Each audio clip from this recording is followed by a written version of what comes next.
The move comes on the 65th anniversary of the armistice agreement that ended combat and represents a significant victory for President Donald Trump, who had promised to bring home the remains amid thawing tensions with Pyongyang. Today's actions represent a significant first step to recommence the repatriation of remains from North Korea and to resume field operations in North Korea to search for the estimated 5,300 Americans who have not yet returned home, White House Press Secretary Sarah Huckabee Sanders said in a statement.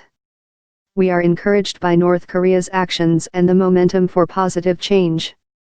Trump addressed the event on Twitter, saying it would be a great moment for so many families. The remains are expected to stay at the air base for several days until a repatriation ceremony on August 1. They'll then be flown to Hawaii. The New York Times notes that forensic analysts with the Defense POW/Missing in Action Accounting Agency will spend months, or even years, trying to identify them, noting that in the past individual sets of returned remains have been found to contain bones from several bodies.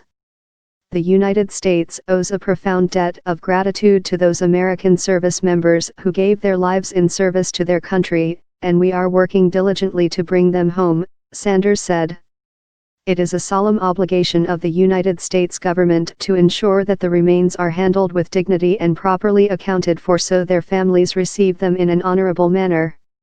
Rick Downs, executive director of the Coalition of Families of Korean and Cold War POW/MIAs, said on Facebook that the group was pleased by the news and said he hoped it was a signal that more American soldiers could be brought home beginning next year. The return is the first time since 2005 that North Korea has handed over the remains of American service members. The country, working jointly with the U.S. military, returned 220 sets of remains up until that year before tensions over the Kim dynasty's nuclear program overshadowed the effort.